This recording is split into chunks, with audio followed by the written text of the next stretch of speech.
atọrọ ìkẹ́gẹ́ fún anabi wa muhammed sallallahu alayhi wa sallam ẹni tí ọlọ́run bá tí ó gbé dèdè láti lè jẹ́ ìkẹ́ àti àánú fún gbogbo àgbáńlá ayé pátá ìkẹ́ àti ìkẹ́ náà kí wọ́n bá àwọn ará ilé rẹ̀ àti àwọn sàhábà rẹ̀ àti gbogbo àwọn tí a bá tó tẹ̀lé ojú ọ̀nà máa wọ́n ti fi di ọjọ́ gbèdé àkùnyẹ́mù. mo kí ẹnì kọ̀ọ̀kan wa kó iṣẹ́ ìgbìyànjú ọlọ́run bá yọ ọ̀gá lẹ́sìn fún wa yóò sì jẹ́ kí a kú sórí islam lérí sunna anabi wa muhammed sallallahu alayhi wa sallam. nǹkan tí wọ́n ní ká fi rárá wa létí ó náà ní bíi kókó méjì àbí mẹ́ta tí àwọn akẹ́kọ̀ọ́ míì tí ó tún máa jáde ní abẹ́ rẹ̀. àwọn ni à ń pè ní ahlu sunna wal jamaa. bákan náà kí ni ìlànà wa nípa at-tajrih wa at-ta'dil sọyìn padà sàlàyé kí ni jẹ́ bẹ́ẹ̀ nígbà tí a bá débi kókó yẹn. bákan náà àgbọ́yé wọn àbí ìhà tí wọ́n kọ sí al-Qur'an àti sunna nabi wa Muhammad sallallahu alayhi wa sallam. ìkan nínú kókó mẹ́ta yìí odidi tọ́píkì ni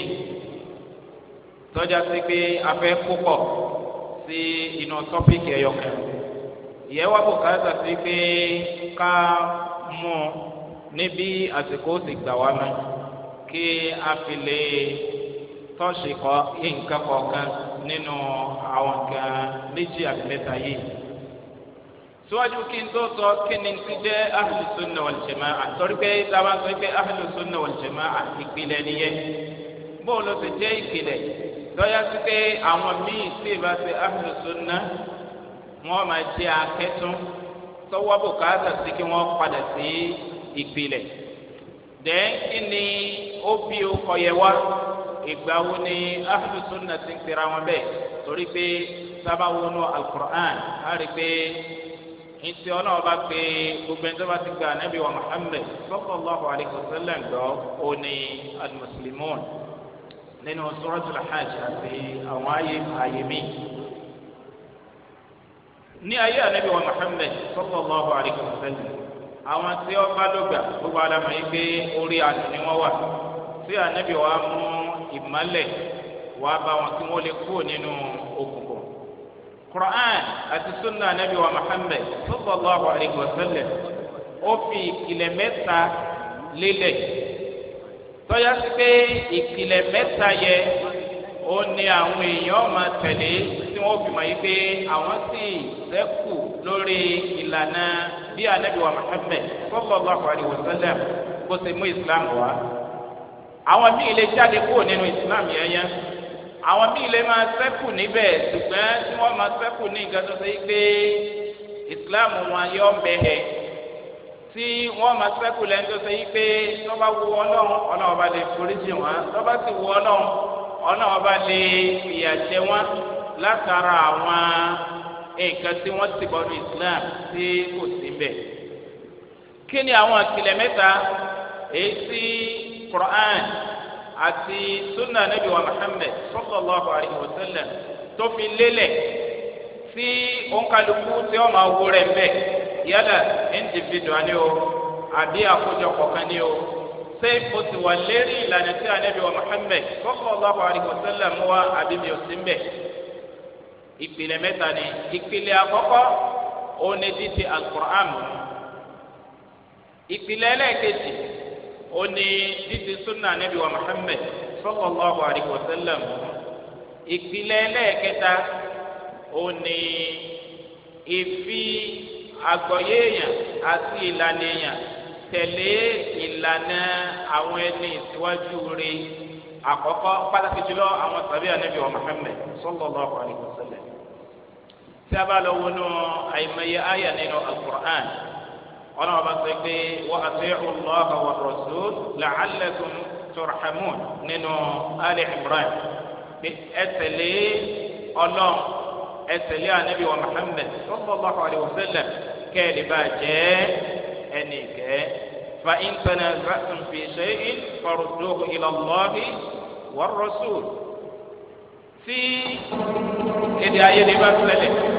èwo ló bá ìlànà islam èwo ni kò bá ìlànà islam ẹ dá padà sọ́dọ̀ anabi wa muhammed sallallahu alayhi wa sallam àti ẹ dá padà sí ọ̀dọ̀ ọlọ́run ẹ sì dá padà sí ọ̀dọ̀ anabi wa muhammed sallallahu alayhi wa sallam.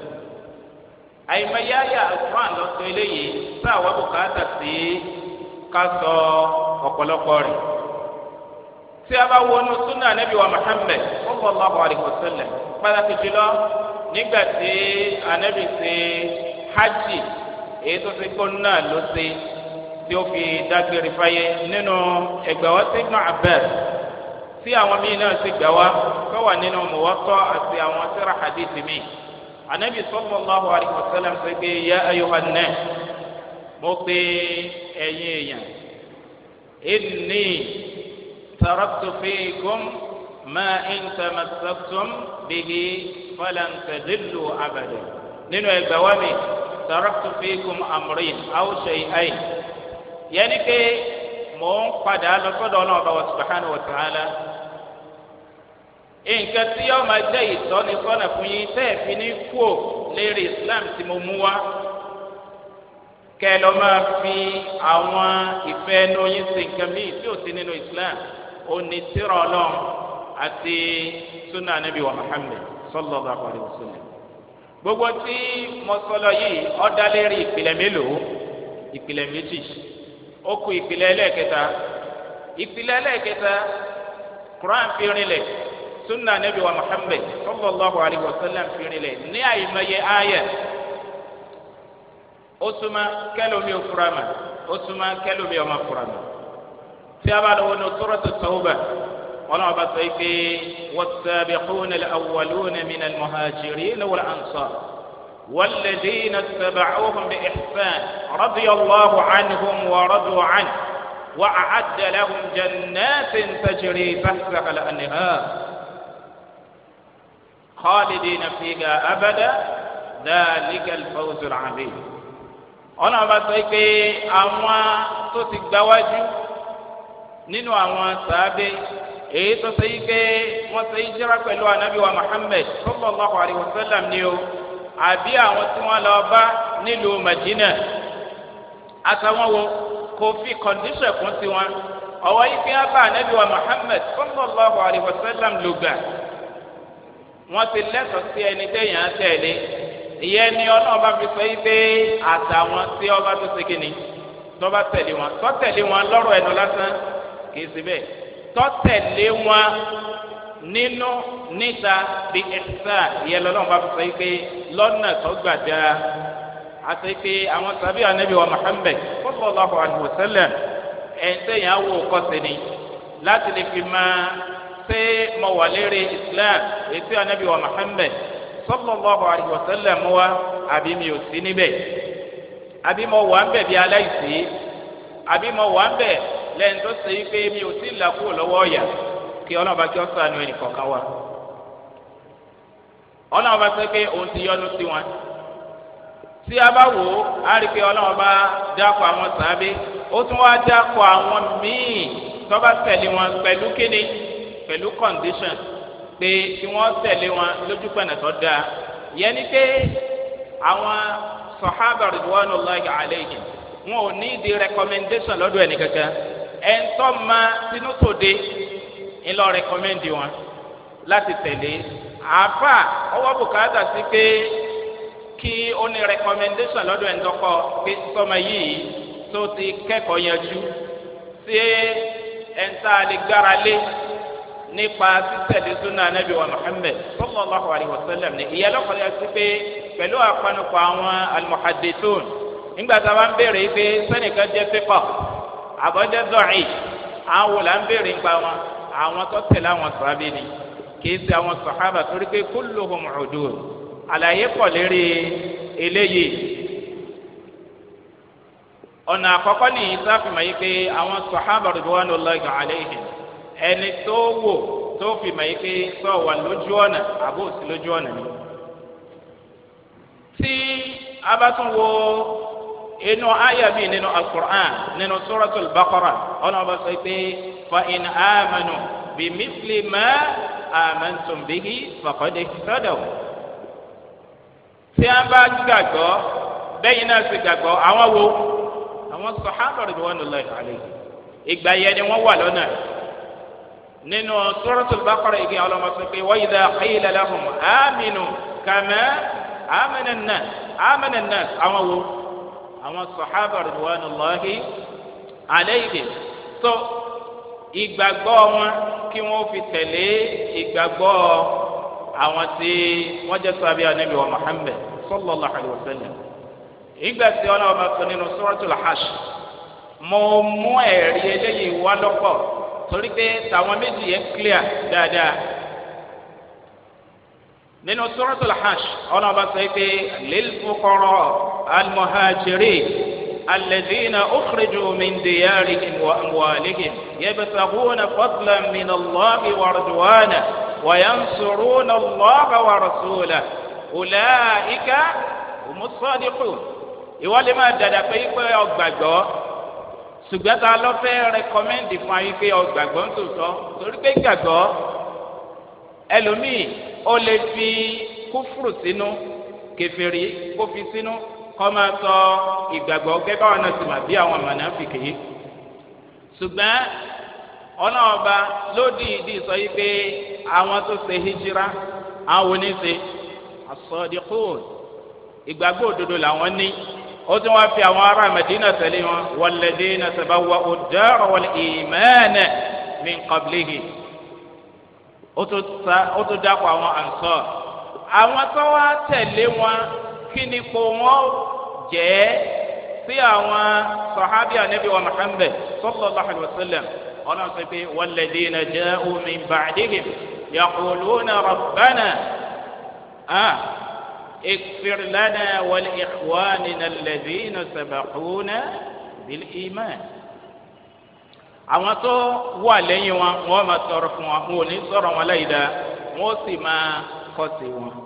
àìmọ̀yáyà ló fi ìkìlẹ̀ ẹlẹ́ẹ̀kẹta yìí ló fi rinlẹ̀ kódà Ibn al-Qayyim rahmatulahi alayhi ó ní tó lé ní 40 ẹ̀rí ló fi ìkìlẹ̀ ẹlẹ́ẹ̀kẹta yìí rinlẹ̀ yìí pé tọ́ba fẹ́ mọ̀ yìí pé ọwà lójú ọ̀nà sunna tó torí pé àìmọye yẹn ní dàda pé ṣe ahlu sunna wal jamaa lò kódà conference kan ṣẹlẹ̀ international conference tó súnmọ́ kí àwa náà ti gbọ́n parí tó yẹ pé àwọn tó gbé dídí àròsì lágbàáyé agani àfihàn wọn ní ahlu sunna wal jamaa iye ò ní iyàn ìtawò ní ìpìlẹ̀ tí anabi fi lélẹ̀ yẹ àwọn ní tẹ̀lé àwọn ní ọ̀tẹ̀lé. sabatu wonu sunna anabi wa Muhammad sallallahu alaihi wa sallam anabi ona to recommend ó fún wa ní recommend ó fún àwọn sahabi anabi wa Muhammad àwọn sahaba rẹ̀ ó fún wa ní recommendation tí ó wá bùkátà sí pé kelo mi ó fẹ́ tún recommend wọn fún wa. ìgbà míì ó máa jà sí pé apá kan nínú àwọn sahabi ìgbà míì yóò jà sí pé gbogbo wọn lákòótán kódà ìgbà míì a máa fi kún sunna tiẹ̀ nígbà tí anabi sallallahu alaihi wasallam sọ pé wa man ya'ish minkum fasayara ikhtilafan kathira onírànà fẹ́nu àdàdálẹ̀ ni ó pọ̀ alaykum bi ayyi shay bi sunnati wa sunnati al-khulafa ar-rashidin hadithi tí àwọn náà ti mọ̀ ní. nínú mọ̀kábílù rẹ̀ lódì kejì rẹ̀ ọ̀sọ̀ yìí pé wa iyyakum wa kini wa muhdathatil umur fa inna kulla muhdathatin bid'ah. torí pé kí n sáré sọ yẹ tí wọ́n bá ń sọ súnà ẹnìkan ó kọ màkọ́là kan láìpẹ́ yìí pé ẹ̀yin sọ ipá wọn kan wọn ò sí súnà wọn ò sí ga ebi wọn kọ síra kódà tí wọn ó tún gbé súnà lé lórí tábà ń dákọ súnà nínú tírà àkídà àbí tírà tawhid ìtì àwọn onímọ̀ gbà lérò tí ànábì sallallahu alaihi wasallam sì lónìí pé fi muqabilil bid'ah yẹni pé sunna odidi islam tọ́jà islam as-sahih islam al-khali min al-bid'ah ìtì àgbàlérò pẹ̀lú sunna nìyẹn òun náà sì ni ànábì sallallahu alaihi wasallam sọ yìí ọmọ ìṣe sunna rẹ̀. fi muqabili sunna ọwọ́ hazara ìyẹn ni pé ó wọ́n wá kó níbi kíni o àdàdálẹ̀. anabi wa muhammad sallallahu alayhi wa sallam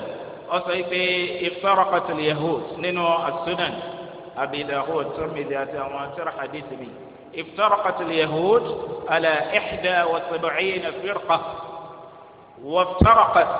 aw watafarraqat an-nasara ala 72 firqa وتفترق أمتي على 73 فرقة كلها في النار إلا واحدة. يعني في àwọn Yahudi wọ́n pín sí ọ̀nà 71 àwọn Nasara náà wọ́n pín sí ọ̀nà 72 àwọn àlùmọ́ Ànábì wa Muhammad sallallahu alaihi wasallam tí ò níyèméjì tí àyà Kùránì náà fi rinlẹ̀ àánú ó pín sí 73 àdéhùn yà iná ọwọ́ lórí àwọn 72 àyàfẹ́ yọkan péré nígbà wọn béèrè lọ́dọ̀ Ànábì wa Muhammad sallallahu alaihi wasallam pé àwọn wo ni ó ní pé man kana ala ma ana alayhi wa man wa ashabi àti àwọn sàábì mi ẹni tó bá ti di sunna Ànábì wa Muhammad sallallahu alaihi wasallam àti ìlànà àwọn sàábì Ànábì wa Muhammad sallallahu alaihi wasallam irú ẹni bẹ́ẹ̀ ẹni ọlọ́lá kó níbi àdéhìyàná kì í sọ̀rọ̀ yẹn ní kọ́ wọná ṣùgbọ́n àdéhìyàná wà ní orí rẹ̀ torí pé wọ́n yé sí kèfèrí bẹ́ẹ̀ bá ti di kèfèrí èyí wọn ti kó nínú Islam yányá ṣùgbọ́n isa nàbí sọ pé ummati nínú umma rẹ̀ náà ni tó jẹ́ ummatul Islam. ìyájá kó yẹ wáyé pé àwọn sàbí Ànábì wa Muhammad sallallahu alaihi wasallam àwọn tó ṣe pé ńlọ àwọn téèyàn máa wò tó fi máa mà tí ó ti sáṣẹ agẹrẹ àbí ọ sáṣẹ agẹrẹ. nígbà míì Ànábì wa Muhammad sallallahu alaihi wasallam ó máa pa gbogbo àwọn sálàfù sálíh් ó máa pa wọ́n pọ̀ àwọn sábẹ́ àtàwọn tó tẹ̀lé wọn lọ́nà tó dáa yẹlò ń fẹ́ pé khayrul qurun qarni thumma alladhina yalunahum thumma alladhina yalunahum. kama pẹ̀ lórí ìpìlẹ̀ yìí torí bí muqaddima lásán ni àbí sẹ́mìhì ọ̀rọ̀ àbáwọlé lásán ni. ìpìlẹ̀ yìí Ànábì wa Muhammad sallallahu alaihi wasallam àti Qur'an ó gbélélẹ̀ tí ṣe ìpìlẹ̀ mélòó ìpìlẹ̀ mẹ́ta. ṣùgbọ́n lásán yìí Ànábì wa Muhammad sallallahu alaihi wasallam làwọn èèyàn ti ń tàfẹ́ agẹrẹ tí wọ́n ń dá wọn padà. ìtàsẹ̀ agẹrẹ yẹ alẹ́ sìn abra tarikh níbàámu sí bí ṣe ń ṣẹlẹ̀ sí bí ọ̀nà mélòó kan. látàyè Ànábì wa Muhammad sallallahu alayhi wa sallam sáyé Uthman ọmọ Affan látàyè Uthman ọmọ Affan títí di ayé Umar ibn Abdul Aziz látàyè Umar ibn Abdul Aziz tótó di gbogbo àwọn tí mo kà á lẹ̀ yìí ìkú olójú ọ̀nà ìpìlẹ̀ mẹ́ta yìí ó yàtọ̀ síra wọn sí àkókò míì fún di tí máa padà máa sọ nígbà tí bá ń sàlàyé. látàrí Ànábì wa Muhammad sallallahu alaihi wasallam láti rí àwọn èèyàn tí ọfẹ tó ń tọfẹ fò kúrò nínú ìpìlẹ̀ mẹ́ta yìí. tí a bá lọ wo arákùnrin kan tí orúkọ rẹ̀ ń jẹ́ Zul Khuwaysira ó wà nínú Bukhari àti Muslim. Ànábì wa Muhammad sallallahu alaihi wasallam Abu Sa'id al-Khudri ọgbà hadith yìí wa àti àwọn sọ̀hábà mi ó ń pín nǹkan ogun fún àwọn sọ̀hábà. Dhul Khuwaysira yìí parati ọ̀dọ̀ àwọn sọ pé i'dil ya Rasulullah àkọ́kọ́ ìfẹ́ ẹnu tó ṣẹlẹ̀ nìyẹn. i'dil ya Rasulullah ó ń pè yẹn lójú sí Ọlọ́run ó tún wá ń sọ pé kò ṣe déédéé pé ní tó ń pín yìí bẹ̀rù nínú rìwáyà mi bẹ̀rù Ọlọ́run yẹn ni pé pín ire kọ́ láre. Ànábì sallallahu alaihi wasallam sọ pé wayhak man ya'dil idha lam a'dil. kí ló ṣe ọpọlọ ẹ tí èmi ọba ṣe déédéé ta ló tún fẹ́ ṣe déédéé. Umar ibn Khattab radiyallahu anhu ó ní pé da'ni adrib unuqah jẹ́ kí n gé orí ẹ̀. Ànábì sallallahu alaihi wasallam sọ pé da'ahu fa inna lahu ashaban tahqiruna salatakum ma'a salatihi wa siyamakum ma'a siyamihi yamruquna min ad-dini kama yamruqu as-sahmu min ar-ramiyyah. Nínú àwọn ìgbà wa mi sí Ànábì sallallahu alaihi wasallam kama dé gbogbo àwọn àtẹ̀símọ́fẹ́ sọ yìí torí a padà síbẹ̀ nígbà tí n bá débi pọ́ìntì ẹlẹ́ẹ̀kejì. Nínú àwọn ìgbà wa mi Ànábì wa Muhammad sallallahu alaihi wasallam sọ yìí pé yaqtuluna al-muslimin wa yatrukuna al-mushrikin. Nínú ìgbà wa mi Ànábì pé wọ́n ní ahdathul asnan sufaha al-ahlam pé filẹ̀ ẹnìkan àwọn kan bọ̀ tí ó jáde nínú ẹgbẹ́ wa mi nìyẹn inna min dihi hadha qawma yẹni pé nínú àwọn àrọ́mọdọ́mẹ ẹgbẹ́ wa mi sọ yìí pé yóò ní àwọn ìjọ tó ṣe yìí pé tẹ bá ń wò wọn nípa ìjọsìn ẹ̀yin gbọ́ sọ yìí pé ẹ̀sìn kankan nínú ìjọsìn ṣùgbọ́n Ànábì jẹ́ kó yé àwọn sàhábà yìí pé ẹ má gbàtọ̀jẹ pẹ̀lú appearance wọn ìjọ tètè ń ṣe lérí àyìnmọ̀kan ni lérí àtàlùm lérí àyìnmọ̀kan tí èyàn ó sì lérò kó mà wọ́n máa ka Qur'an nínú ẹgbàá wọ́n mi yaqra'una Qur'an la yujawizu hanajirahum wọn ò lè gbọ́yé wọn ò gbọ́yé yẹni pé wọ́n máa ní ìmẹ̀ eréfé yẹ oní wọ́n fi máa kàfàrà àwọn èèyàn ẹni wọ́n fi máa pè wọ́n ní kèfèrí ni wọ́n fi máa yọ wọ́n kúrò nínú Islam àbí kí wọ́n yọ wọ́n kúrò nínú Ahlus Sunnah wal Jama'ah. Ànábì sallallahu alaihi wa sallam ó jẹ́ kó yé àwọn sàhábà bẹ́ẹ̀ gẹ́bí tí mo sọ àwọn ìtàn tí mo sọ yìí mo ń sọ láti lè padà síbẹ̀ nígbà tá a bá débi àwọn kókó kan ni. eléyìí kò ahwa albida yẹn kẹ́ ìfẹ́nu ìjáde kó lójú ọ̀nà sunna yìí kò rí ẹsẹ̀ wálẹ̀ láyé Ànábì wa Muhammad torí mọ́lẹ̀ ó bo òkùnkùn tó fẹ́ máa súyọ. láàrẹ̀ síwájú kánàbí wa Muhammad sallallahu alaihi wasallam ó tó kú látara tribalism pé bóòlù ti já sí pé Ànábì ó wà ní Quraysh tí ò ní sí lọ́dọ̀ tiwa tí wọ́n sì rí àwọn aláìmọ̀kan tí wọn ò ní mà pẹ̀lú wọn àwọn míì sọ pé àwọn náà ti di Ànábì Ọlọ́run lára wọn ni Musailama wa lára wọn ni Tulayha wa lára wọn ni al-Aswadu al-Anasi wa lára wọn ni Sijah obìnrin lòun lára wọn ni Laqit ibn Malik at-Tamimi àtàwọn míì ó wà nínú wọn èyí tó ṣe pé wọ́n pa ó wà nínú wọn èyí tó padà gba Islam. So a rí ìfẹ́ jáde kó lójú ọ̀nà ìpìlẹ̀ mẹ́ta yìí láyé Ànábì wa Muhammad sallallahu alaihi wasallam a sì rí mi náà bí ó sí àsìkò sí ṣùgbọ́n àwọn èyí tó tóbi bẹ́ẹ̀ onímọ̀sọ yẹ láyé Abubakar radiyallahu anhu.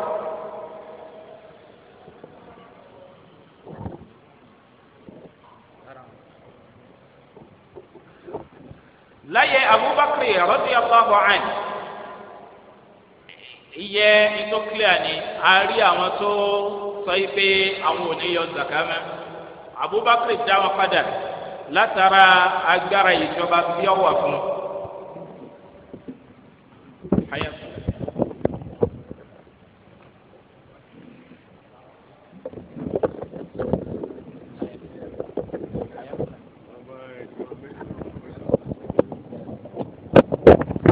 Abubakar dá wọn padà látara agbára ìjọba tó wà fún láyé Umar ibn Khattab a rí àwọn míì náà tó fẹ́ jáde kó nínú ìpìlẹ̀ yìí ibẹ̀ láti rí arákùnrin kan tó orúkọ rẹ̀ ń jẹ́ Sabiq ọmọ If ìmọ̀ káàkiri ọ̀dọ̀ àwọn èèyàn àwọn mutashabihan nínú Qur'an àwọn nǹkan tó ṣe pé ọwọ́ bùkátà sí àlàyé àwọn tó rinlẹ̀ nínú mà láti lè fi dọ́kọ́lọ́ àwọn èèyàn rú onígbèégi nígbà tó dé sí ìgbọ́ Umar ọmọ Khattab fún ní ẹgbà ó sì ní wọn gbọ́dọ̀ jókòó pẹ̀lú ẹ̀ títí tó fi túbà ìyẹn ní pé ẹnìkan kan gbọ́dọ̀ jókòó pẹ̀lú ẹ̀ mà títí tí ó fi túbà tó àwọn tó fẹ́ jáde míì náà ó wà láyé Umar ṣùgbọ́n agbára ìjọba tó wà lọ́wọ́ ẹni tí ó gbé súnà Ànábì wa Muhammad sallallahu alaihi wasallam dání ọ̀ndà wọn padà ní nǹkan tí ò ní lápá kò ní lápá láyé Usman ọmọ Affan náà ṣùgbọ́n gẹ́bí tí mo sọ nígbẹ̀yìn ayé Usman ọmọ Affan ìgbà yẹn gan ni àwọn tọ́jáde kó nínú ìpìlẹ̀ mẹ́ta yìí wọ́n wá rí opportunity látara yìí pé àwọn kẹ́kọ̀ọ́ rajọ pẹ̀lú àyìnbọn tí wọ́n jẹ́ onífẹ̀ẹ́nu tí wọ́n jẹ́ ẹ̀ńsílẹ̀ ayé jẹ lógún àtàwọn míì tó ṣe pé wọ́n sọ pé àwọn gba Islam ṣùgbọ́n tí wọ́n ò gba Islam so wọ́n kó rajọ níta tí ó gùn Usman ọmọ Affan pẹ̀lú hadith tó ti rinlẹ̀ pé orí rẹ̀ náà ni fìtínà ti ṣẹlẹ̀ sí al-umma àwọn sàbí Ànábì wa Muhammad sallallahu alaihi wasallam tó wà ní Madina wọ́n fẹ́ dìfẹ́ndì ẹ̀ ṣùgbọ́n ó ní wọn gbọ́dọ̀ ṣe so ó ń sì ní aláṣẹ so fìtínà yìí táwọn ẹni yìí gbé dání òun ló mú nǹkan tí ó ṣokùnfà kíkó Usman ọmọ Affan radiyallahu anhu wọ́n pa madluman.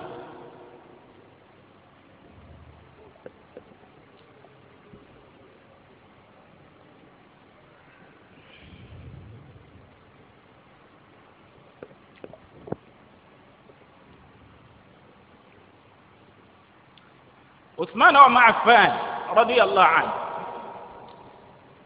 lẹ́yìn ikú rẹ̀ so ìjọba ti weak so agbára ó ti weak torí pé mùsùlùmí ti pín ìyẹ́fà táwọn tí ó jẹ́ oníbídíà wọ́n lo opportunity yẹ láti lè fi tan bídíà wọn kan ṣùgbọ́n Ali radiyallahu anhu ó ṣe ìgbìyànjú kódà Ali ọmọ radiyallahu anhu ìgbà míì ọmọ ń ṣe kútùbà lọ tí àwọn èèyàn yìí tọ́já sí pé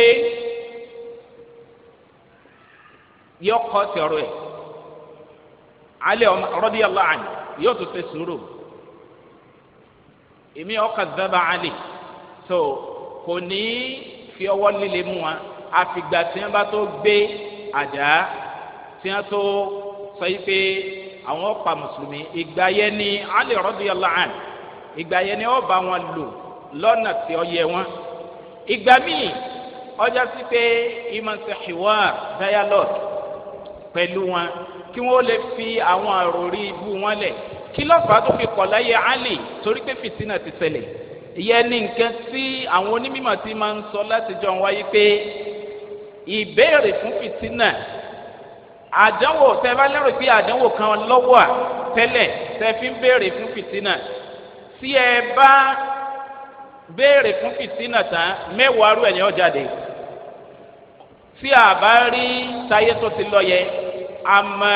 èyí tó ṣẹlẹ̀ láìpẹ́ yìí tí wọ́n ń pè ní Ar-Rabi'ul Arabi kiri yóò kan sẹ́ndì fọ́tò kan sí mi ẹ̀ńtọ́ bá rí ìtọ́ yẹ kí èèyàn banújẹ́ lé lórí ni kí ni nǹkan tó ṣẹlẹ̀ ni wípé ó gbé Israel ó gbé sáàrin pẹ̀lú fọ́tò tó dáa ilé ńláńlá ọkọ̀ tó dáa ó wá gbé àwọn ìlú tí ọ̀rọ̀ yẹn kàn ó wá gbé wọn yípo rẹ̀ Yemen Syria Libya ní àwòrán ilé tó ti wó mọ́tò tó ti rún ọmọ tó ti jóná pé àwọn tí wọ́n fẹ́ destroy Israeli ni ọlọ́run destroy wọn. Fìtínà kìí ṣe nǹkan tí èèyàn máa ń fà lẹ́sẹ̀ bí kò sí pé èèyàn máa ń jìnnà sí ni kò sí irú nǹkan tó ṣe pé o lè rí lábẹ́ ìjọba kan táwọn tó síwájú ò rí ṣùgbọ́n tí wọ́n ṣe sùúrù tí wọ́n gbà wàsíyà Ànábì wa Muhammad sallallahu alayhi wa sallam. Ali radiyallahu anhu ó gbìyànjú láti dáhùn èèyàn padà sínú ìpìlẹ̀ mẹ́ta yìí pẹ̀lú hiwa pẹ̀lú bíbá wọn jà látara ìjọba tó ti weak díẹ̀ tí a sọ yìí ibẹ̀ ni khawariju ti jáde ibẹ̀ ni shia ti jáde àwọn míì wọ́n darapọ̀ pẹ̀lú Ali ní ẹ̀mí pé opportunity nìyí Islam táwọn fẹ́ dàwó táwọn ò rí mú táwọn bá ti darapọ̀ mọ́ Ali lérí wípé àwọn nífẹ̀ẹ́ kò sẹ́ni tí ò nífẹ̀ẹ́ Ali kò sẹ́ni tí ò nífẹ̀ẹ́ ìdílé anabi wa Muhammad sallallahu alayhi wa sallam nǹkan tí wọ́n gbé síwájú ni ṣùgbọ́n tọ̀ ní nǹkan tí wọ́n ń pèpè sí ọwọ́dò ní kí ọlọ́mọba kí ọ̀sán wà níbẹ̀ látara nǹkan tí ọjà sí pé ó ti ṣẹlẹ̀ lọ́yẹ̀ náà ni. láyé màáfòdìẹ̀ láyé Abdulmalik ibn Marwan bídíàmì tó dìde sáńpẹ̀ ní Qadariyya ṣùgbọ́n Abdulmalik náà kò fi ọwọ́ dẹ́ngbẹ̀rẹ̀ mú ẹni tó jó lórí wọn Ma'bad al-Juhani máa padà ka hadithi rẹ̀ létà nínú Sahih Muslim ọ̀pá títí tó fi dáyé Umar ọmọ Abdulaziz gbogbo àwọn tó fẹ́ jáde kó nínú ìpìlẹ̀ yẹ ọ̀n dá wọn padà ṣùgbọ́n ìgbà tí Umar ọmọ Abdulaziz tó kú tán rahmatullahi alayhi ìjọba tó padà wíìk ju bó ṣe wà tẹ́lẹ̀ lọ ìyẹn pàtó yá sí pé àwọn bídẹ̀ ayé wa ráàyè fẹsẹ̀ wọlé dáadáa. nígbà tí oníranran bídẹ̀ à ń ṣẹlẹ̀ táwọn èèyàn ń jáde kó nínú ìpìlẹ̀ mẹ́ta yẹ ìyẹn lọ fà á tó fi já sí pé àwọn tí wọ́n ṣẹ́kù ní ojú pẹ́ẹ́nà ìpìlẹ̀ wọn wá pera wọn ní ahlu sunnah wal jamaa fún ìdí pàtàkì méjì. ìdí àkọ́kọ́ ó ní Hasan al-Basri sọ ọdọ ojúkọ àwọn èèyàn níjọ́ kan yìí pé ya ayyuhan nas sunnatukum fawallahi alladhi la ilaha illahu bayna al-ghali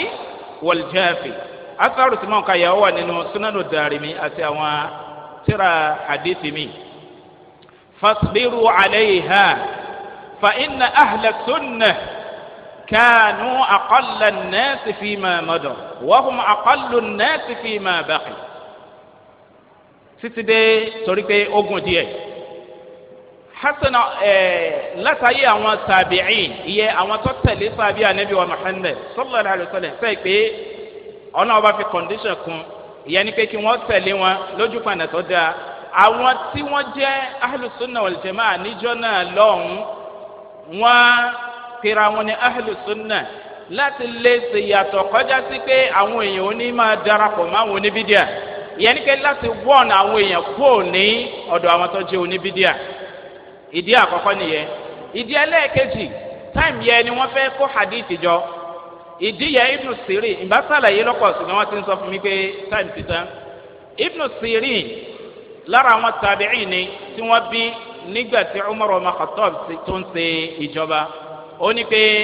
rahmatullahi alayhi kanu la yasaluna anil isnad fa idha indama hadathat alfitna qalu sammu lana rijalakum fayunzaru fi ahli sunnah fayukhadhu bihadithihim wa yunzaru fi ahli albid'ah wala yukhadhu hadithuhum. yẹni pé wọ́n fẹ́ kó hadith jọ tẹ́lẹ̀ nígbà tí o ti sí fìtínà táwọn èèyàn ò tí ì máa jáde kúrò nínú ìpìlẹ̀ mẹ́ta yẹ wọn èé béèrè yìí pé ibo ló ti gbọ́rọ̀ yìí ṣùgbọ́n nígbà tí fìtínà ti ṣẹlẹ̀ Ibn Sirin ó ní wípé ẹni tí ó sì wà láyé ńjọ́ náà nígbà tí fìtínà ń ṣẹlẹ̀ ni ó ní pé gbà yẹn làwọn tó wá ń béèrè yìí pé ok jẹ́ ká mọ ibi tó ti gbà wá káfílẹ̀ mà ṣe ahlu sunna ni káfílẹ̀ gba hadithẹ̀ sábà sọ pé alùbídà ká lè dá padà sí ní ẹnu tómi pé ìjẹ́ ahlu sunna nǹkan tó ti ṣẹlẹ̀ láti gbà wo látàyè tàbí kìí ṣe Saudi ló gbé wá kìí ṣe Qatar kìí ṣe Egypt kìí ṣe Jamia kan so ahlu sunna ó ti wà ìmọ̀ pẹ̀rẹ̀ni ní ahlu sunna láti ṣe yàtọ̀ pẹ̀lú àwọn tó gbé bídí àdáni ó ti wà láti gbà wo látàyè àwọn tàbíì sábà sọ pé àwọn tàbíì ní àwọn wo àwọn tó rí àwọn sàbí ànábì tí wọ́n gbẹ àwọn sábì anabi wa muhammed sallallahu alayhi wa sallam wọ́n gbẹ ẹ̀kọ́ bìlà wa títọ̀ láì sí gàgà kan láàrin àwọn àti anabi wa muhammed sallallahu alayhi wa sallam àwọn tàbíìn àwọn wá gbà láti bí manba'u sọ́ọ́fì ìyẹn ni pé nǹkan tó ṣe yí pé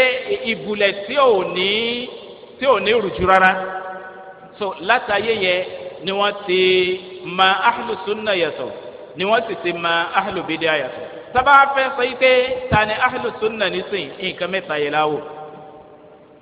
man wafaqa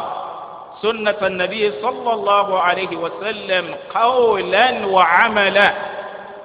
wifqa minhaji sahaba ridwanullahi alayhi gbogbo ẹni tí ó bá ti gbé tírọ̀ lọ́n ẹnìkan ni o ogunlọ́gbọ̀ èèyàn ni o tírọ̀ lọ́n sunna nabi wa muhammed sallallahu alayhi wa sallam lérí bí àwọn sàábì ridwanullahi alayhim bí wọ́n ṣe gbọ́yé gbogbo wọn lọ́jọ́ sí pé wọ́n máa jẹ́ ahlu sunna qawlan wa amala kìí ṣe lọ́rọ̀ ẹnu o torí àwọn míì ó pera wọn wípé àwọn jẹ́ ahlu sunna lọ́rọ̀ ẹnu ṣùgbọ́n tá a bá gbé wọn sórí òṣùwọ̀n tá a wíyì á rí i pé irọ́ ni ẹni tí ń sọ yìí pé ànábì wa bòun ó ní pé àsàlátù yìí so oníkẹ́ ẹ máa ṣe ọlọ́lá ju Quran lọ òun ò pè rẹ̀ ní alùsùnà àyíbẹ̀ ẹ̀kọ́ ni abẹ́ntí kọ̀dámà làákàyè rẹ̀ tí ń fi làákàyè rẹ̀ síwájú sunna anabi wa Muhammad sallallahu alayhi wa sallam òun ò pè rẹ̀ ní alùsùnà gẹ́bí tí ó ń ṣẹlẹ̀ sí àwa náà rí so ìpìlẹ̀ mẹ́ta yìí làwò ṣùgbọ́n ó tún wá ní píríncípù kan tá a fi kún tí màá padà sọ kó tó di wípé a lè sọ wípé èyí ṣe ahlu sunna mọ́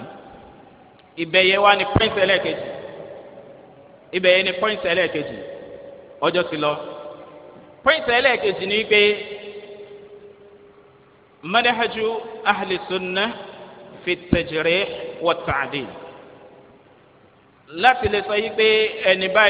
báyìí lọ́jẹ́ negatively àbí positively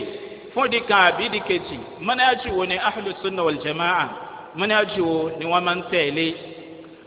máa sọ àwọn kókó mẹ́ta lábẹ́ eléyìí ní ṣókíṣókí kókó alákọ̀ọ́kọ́ ó ní kí ni wọ́n fi máa ṣe bẹ́ẹ̀ torí pé àsìgbọ́ wà bí yẹn náà ẹlẹ́ẹ̀kejì ta ni a lè ṣe tajrihu fún ẹlẹ́ẹ̀kẹta ta ni yóò ṣe kókó yẹ ó wà very important kókó alákọ̀ọ́kọ́ kí ni ahlu sunna wal jamaa fi máa ń ṣẹlẹ̀ yìí sọ̀rọ̀ àwọn míì wọ́n máa ń kọ̀ndẹ́mù yìí pé bóòlù ṣẹlẹ̀ sọ pé sọ́n pé yàn negatively tó ṣe pé ànábì wa Muhammad ni mo fi sọ pé ká máa fi ọkàn bá ìtàn tí mò ń sọ ní ṣókí ìdí méjì àwọn míì sọ pé ìdí kan tí ò rí bẹ́ẹ̀ kódà ìdí alákọ̀ọ́kọ́ tí wọ́n máa ń fi ilẹ̀ yẹ ohun gan ló síwájú ìdí àkọ́kọ́ ni pé láti lè dé káwọn èèyàn mọ̀ pé ẹni yìí kò gbé súnà dání bídíà ni o káwọn èèyàn má bàa lọ kọ́ bídíà lárẹ̀ ìyẹn ni pé káwọn èèyàn má lọ sàásàrà pẹ̀lú bídíà rẹ̀ kọ́ má lọ influence wọn lérí ìgbé wọn lé bídíà ìdí àkọ́kọ́ nìyẹn ìdí ẹlẹ́ẹ̀kejì láti gba hadith anabi wa Muhammad sallallahu alayhi wa sallam ìdí alákọ̀ọ́kọ́ yẹn ní ìpìlẹ̀ á rí pé anabi sallallahu alayhi wa sallam ọwọ́ na àwọn èèyàn against tani Dhul Khuwaysira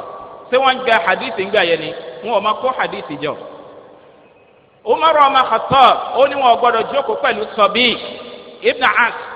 torí kíni torí ìròrí bú tó yapa sí mẹ́ta ìpìlẹ̀ mẹ́ta tá a sọ yẹn lófin ni wọ́n máa jókòó pẹ̀lú ẹ̀ títí tó fi túbá òun lò lórí ìlú títí tó fi ṣe kíni o tó fi túbá ìhàzára àwọn èèyàn kúò níbi ìrọ́lù bídíà okùnfà àkọ́kọ́ ni eléyìí sẹ́mẹ́sì àdálẹ́yìn láti sọ pé ó ń súnà lélẹ́yìí kí wọ́n lè gba ẹ̀kọ́ lọ́dọ̀ rẹ̀. ìdí ẹlẹ́ẹ̀kejì ó ní láti lè mọ ta ni wọ́n gba hadithi rẹ̀ ta ni wọ́n ní gba hadithi rẹ̀. Ibn Sirin ó sì ti sọ yẹ ìdí tàkọ́kọ́ yẹ ó ní Hasan al-Basri lórí fàásì nínú ọ̀rọ̀ rẹ̀ kálọ̀ wọ nínú ad-Darimi ìdí nìyẹn mímú ìkan láti sọ yìí pé kò yẹ kó wáyé mọ́ so kò yẹ kó wáyé mọ́ yẹ à ń ta ko nǹkan tó ń rinlẹ̀ látọ̀dọ̀ anabi wa Muhammad sallallahu alayhi wa sallam tó sì gbọ́dọ̀ máa rí bẹ́ẹ̀ láti lè fi sọ sunna anabi láti lè fi sọ Islam kó lọ́dọ̀ àwọn èèyàn èyí tó ṣe yìí pé wọ́n gbégbèkúgbè dání bóyá ká fi máa bá yẹn ẹlẹ́ẹ̀kejì ni wípé ta ni a sọ wípé eléyìí o ó ń bí díà ni o àlámọ̀rí rẹ̀ burú àkọ́kọ́ ni pé a wo ìpìlẹ̀ mẹ́ta tí mo sọ yẹn ńlá gbélé lórí tọ́ba sọ wípé ó dìrọ̀ mọ́ ìpìlẹ̀ yẹn tó sì ń ṣe ìgbìyànjú tí ò kéré lérí ẹ̀ lọ́sàn-án lóru irú ẹni bẹ́ẹ̀ èèwọ̀ ni kéèyàn jàráhà irú èèyàn bẹ́ẹ̀ kódà kó ṣe mistake kódà kó ṣe kíni kó ṣe mistake kódà kó jẹ́ sí pé mistake rẹ̀ ó jẹ́ nínú usul ìpìlẹ̀ sípìlẹ̀ yẹ ọba ti di odidi tí ó à jẹ́ manhaj téèyàn fi hàn pé manhaj àwọn eléyìí ó ti yapa sí manhaj ahlu sunnah wal jamaa ọ̀rọ̀ pẹ̀lú ẹ̀rí ni mo sọ pé ká máa fọkàn báyìí tọ̀lọ́ àwọn àdàdálẹ̀ mi wà láyé anabi wa Muhammad sallallahu alayhi wa sallam tí ó dẹ́kọ̀ à ń wọ́n èèyàn àgẹ́sẹ̀ tó sì já sí pé ìmí wà tó tẹ̀lé bẹ́ẹ̀ irú àwọn kan yìí ni àwọn sálàfù gbọ́yé nígbà bóyá kí n má pèjúwe kan wá tí ó fi clear imam ahmed nínú as-sunna imam ahmed wọ́n béèrè lọ́wọ́ rẹ̀ nípa ẹnìkan tó sọ yìí pé ó sọ yìí pé ali lọ́lá ju usman lọ ahmed sọ yìí pé bi'sa ma qala ọ̀rọ̀ bú lọ́sọ̀ọ́ àyìn ṣùgbọ́n ọ̀rọ̀ bú lásán ò tó ó yẹ kó sọ yìí pé huwa mubtadi' pé ó ń bí díà ní imam ahmed sọ pé akrahu an ubadi'ahu albid'ata shadida ìyẹn ni pé kí n yọ kó nínú alamara torí pé kọsọ yìí pé usman ọ̀lẹ́tọ̀ sí khilafa ìyàtọ̀ wà láàrin kọsọ yìí pé usman ọ̀lẹ́tọ̀ àti kọsọ yìí pé ali lọ́lá ju usman lọ.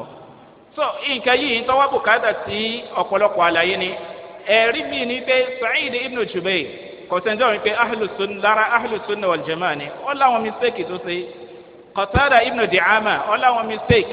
ibn Khuzaima àtàwọn míì nínú àwọn àgbààgbà ahlùsùnà wal jamaa lè tọ́já sí pé wọn ò ti torí rẹ̀ kúrò nínú ahlùsùnà torí pé ìgbìyànjú wọn lọ́sàn-án lóru lérí ìpìlẹ̀ mẹ́ta yẹ in tó clear ni ọmọ ènìyàn ò sì lè là kúrò nínú mistake so nǹkan àkọ́kọ́ ni pé sẹ́ni yìí ẹni tí ń gbìyànjú lérí ìpìlẹ̀ mẹ́ta nítòótọ́ tí ò ní mọ́níhájú míì tó yàtọ̀ sí. kọ́ndíṣà ẹlẹ́ẹ̀kejì wá ní pé kíru ẹni bí ọ̀wá jẹ́ ẹni tí ń pèpè sí bídíà rẹ̀. ṣùgbọ́n ẹni tó ṣe mistake ìyẹn ọ̀sọ́ yìí pé ká má nà kọ́ṣà rẹ̀ kọ́ o. so a lè sọ pé ìtọ́sọ yìí ó tako nǹkan tí ó jẹ́ ìpìlẹ̀ mẹ́ta yẹ à nà kọ́ṣà rẹ̀ gẹ́gẹ́ bí àwọn tó síwájú sí máa ń ná kọ́ṣọ́ ara wọn láti lè fi sàlẹ̀ torí pé kọ̀sẹ̀ntà lè gba bídíà lọ́dọ̀ rẹ̀ torí pé bídíà ìtumọ̀ ẹ̀ ní pé ìtí ò sí lára islam tí a fi sí àlè dákẹ́ ní orí ẹ̀ ṣùgbọ́n kọ̀sọ́ di pé bóyá yóò kó nínú ahlu sunna wal jamaa àbí ìyẹpẹrẹ wà fún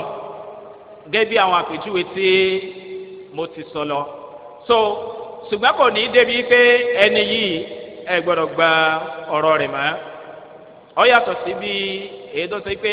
ń bú Imam Bukhari lápèjúwe àbí tí ń sọ pé Salatul Fati bákan lórí àti bẹ́ẹ̀ bẹ́ẹ̀ lọ mi ò fẹ́ máa mú àpèjúwe wájú pé kí n fi àwọn àlànà tẹ̀lé dọ̀wábìt principle kalẹ̀ òǹkálukú ni ó wà máa yiri ẹ̀wò ni ó máa gbé sí ibi tí ọba yẹ. ẹlẹ́ẹ̀kejì ó ní pé sẹ́rù ẹni bẹ́ẹ̀ tó ń pèpè síbídìí àtúgbé dání yẹ torí pé nkẹ́rù mọ́nkẹ́ ìgbà tá a ṣe ni pé ìgbà tó bá wà gọ́ọ̀hìr téèyàn bá ń pèpè sí ṣùgbọ́n èèyàn wà nù ilé rẹ̀ gbogbo àwọn nǹkan wọ́nrọ̀wọ́nrán tí èsà rẹ̀ ìnira ń ṣe fún rẹ̀ tí ń gọ ìwọ́kàn rí ọba sọ̀rọ̀ ní ìwà tó ní nígbà tí ọba ti jókòó pé kọ́ máa kọ́ àwọn èèyàn ní nǹkan yẹn sókè ní pé ìwà sọ̀rọ̀ sí nípa pé ẹni yìí ti kó nínú ahlus sunnah wal jamaa'ah ó ti pàtàkì ìyẹn ni ó jẹ́ kí n bọ́ síbi pọ́ìntì ẹlẹ́ẹ̀kẹta yìí pé ta ló lè sọ pé mọ́níhàjú ẹni yìí kódà kọ́ máa péré torí pé àwọn míì tí wọ́n ń dà lúrú káàkiri tí wọ́n máa fàjára tí ó so bọ́ǹbù mara tí ó pààyàn bẹ́ẹ̀ bá bílẹ̀rẹ̀ yóò ní pé sàlàfíyà jihadiyya àbí sàlàfíyà fìkìrìyà gbogbo ìpín kúpin tí wọ́n pín sàlàfíyà yẹ látọ̀dọ̀ ara wọn ni sàlàfíyà yọkan ni ìtẹ́yìn ó sì fi màá wọn nípìnlẹ̀ mẹ́ta yẹ torí ahlu sunna wal jamaa ó ní àwọn ọkọ mi lára ẹni sàlàfíyà lára ẹni ahlul hadith lára ẹni at-ta'ifa al-mansura lára ẹni al-firqa an-najiya àti bẹ́ẹ̀ bẹ́ẹ̀ lọ. so èèyàn kéré nìkan nínú nǹkan yìí òǹkọ́ ni iṣu bí kò sẹ́yìn pé sẹ́yìn tí ń ṣe sọ́ba nǹkan tí ń wí mu yẹ ní ìpìlẹ̀ sí awéhùn. so ẹni tí yóò wá sílẹ̀ yìí yóò jẹ́ onímọ̀ kìí ṣe ordinary mọ́ ìmọ̀ tó jingiri torí pé yóò ti mọ bídíà wo ló lè kátẹ sẹ́yìn pé bídíà ìtìmọ̀ sọ pé òní yọ̀yẹ̀ kú òní torí ẹ̀ kú nínú ahlus sunnah wal jamaa òní bídíà tó clear wípé bídíà ni òwe kọ́ kà sàlàyé wípé ó ṣe mistake kátẹ tó wá sọ wípé bídíà tó sọ wípé ìyapẹ́ inú àwọn àfáwà ń bẹ̀ àrí nínú àwọn tó sọ pé bídíà ni ìyẹn sì ni ó ti ń ṣẹlẹ̀ ti pẹ́ látàrí àwọn sálàfù sọ́ọ̀lẹ̀ mi ò fẹ́ máa mú àpèjúwe wá lọ́pọ̀ irú khatmul Qur'an àdúà lẹ́yìn tàràwí pé apárí Qur'an so khilafu sálàfù wà ń bẹ̀ kò sẹ́nìkan tó sọ pé torí pé ó ti sọ pé sunna ni torí pé Imam Ahmed lára àwọn tó sọ pé kò sí gangan kò sẹ́ni tó yẹ kódà Imam Ahmed imam kini imam ahli sunna wal jamaa lára nǹkan táwọn èèyàn ṣàkíyèsí òun lélẹ́yìí tọ́yà sí pé tẹ́nìkan bá ti yapa nǹkan tó ń rọ̀ jáhà látọ̀dọ̀ rẹ̀ ó ti kúrò nínú alùsùnà so ìyẹn lọ́kọ̀ọ́ yà sí pé pọ́ìntì eléyìí ó ti pàtàkì ìyẹn ni pé ta ni ó di clear yìí pé ẹni yìí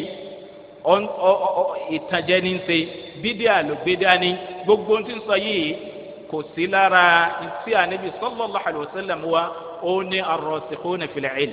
àwọn tó ti ma ti fún tẹ̀dọ̀ súnà tí a sì ti ma bó o ní a sì sọ pé eléyìí ó sì ń sẹ́kù nínú ahlu súnà mọ́níájú rẹ̀ èyí tó pọ̀ jù ń bẹ̀ lọ yapa sí ahlu súnà wal jamaa láwọn ìpìlẹ̀ kábìtì tó yapa kó ń bẹ̀ so òun náà lẹ́nu tó jẹ́ onímọ̀ ìyẹn ti clear níbi gbogbo àlámẹ̀rí tó bá ti wọ́ bùkátà sí ìjìnlẹ̀ mọ̀báyẹ nínú suratu nisa ọ̀nà ọba sọ pé wa idha ja'ahum amrun min al-amni aw al-khawfi adha'u bihi wa law radduhu ila ar-rasul adifatuni wa ila ulil amri minhum la'alimahu alladhina yastanbitunahu minhum wa lawla fadlullahi alaykum wa rahmatuhu lattaba'tum ash-shaytana illa qalila alamari tí ó wọ́ bùkátà sí ìjìnlẹ̀ mà ọ̀dọ̀ anabi láàdá padà sí àtàwọn tó ní ahliya istinbat tí wọ́n kẹ́kọ̀ọ́ tó rinlẹ̀ yàtọ̀ sí ti ń ṣẹlẹ̀ láwùjọ ọmọ tó ṣe pé kò tí ì dáńtọ́ nípa àmà tó ṣe pé àwọn tó ti síwájú rẹ̀ nínú súnà tí wọ́n ti gbé súnà dání síwájú kí wọ́n tó bí yọ fà wọ́n yọ kíákíá nísìn yọ máa sọ̀rọ̀ wọ́n sọkúsọ so eléyìí zọ́hìrà burúkú ni so ẹ̀ńtọ́ jẹ́ onímọ̀ ìlò lè ṣàlàyé irú ẹ̀ torí pé àlámẹ̀rí tọ́wọ́ bùkátà sí ìjìnlẹ̀ mọ́ni àpèjúwe irú ẹ̀ ńlẹ̀ tó ṣẹlẹ̀ nígbà táwọn Qadariyya dìde Ma'badul Juhani òun ni màá fi parí ẹ̀ nínú Sahih Muslim ìkẹlára àwọn tí ó ti síwájú tó jẹ́ tabi'in orúkọ rẹ̀ ń jẹ́ Yahya ibn Ya'mar ó ní pé òun ṣe hajj pẹ̀lú Humayd ibn Abdurrahman al-Himyari faqulna law laqina ahadan min ashabi an-nabi sallallahu alayhi wa sallam fasa'alnahu amma yaqulu ha'ula'i fil qadar bá a ti lọ sí umrah bí hajj yìí tábà lè ṣe kò ń gẹ ìkan lára àwọn sàábẹ́ ni torí pé nígbà tí Ma'badu dìde ọ̀pọ̀lọpọ̀ àwọn sàbẹ̀ ti kú so àwọn tọ́jọ́ méke lẹ́yìn anabi wa Muhammad sallallahu alayhi wa sallam àní apàdà jẹ́ àgbà sàbẹ̀ gbàna tọ́rọ dìde láyé Abdulmalik ibn Marwan so ó ní pé ẹni tó kọ́kọ́ sọ ìsọkúsọ nípa pé kò sí ti jẹ́ kádàrá tó fojú hàn sí ń pe àwọn èèyàn sí oní Ma'bad al-Juhani ṣùgbọ́n nígbà táwọn láǹfààní láti ṣe hajj àwọn tàmá yìí pé káwọn ó tiẹ̀ pàdé ìkan lára àwọn sàbẹ̀ káwọn ó bi léèrè nípa nǹkan táwọn èèyàn yìí ń sọ fawuffiqa lana Abdullahi ibn Umar ibn al-Khattab ọlọ́run wá fi wá sí kòǹgẹ́ àrí Abdullahi ọmọ Umar dakhilan al-masjid nígbà tí ń wọnú mọ́sálásí lọ faqtanaftuhu wa ana wa sahibi ahaduna an yaminihi wal akharu an shimalihi bá a ti lọ tètè bánu ẹnìkan dúró ní ẹgbẹ́ ọ̀tún ẹnìkan dúró lẹ́gbẹ̀ẹ́ òsì fadhanantu anna sahibi sayakilu ilayya al-kalam nínú èrò mi ní pé ẹnìkejì mi yóò fẹ́ kó sí pé kí n sọ̀rọ̀ mo wá sọ pé ya aba abdulrahman baba abdulrahman iya abdullahi ibn umar qad zahara qibalana unasun قد ظهر قبلنا أناس يقرؤون القرآن ويتقفرون العلم وذكر من شأنهم فإنهم يقولون لا قدر وأن الأمر أنف إبتات وان بصرة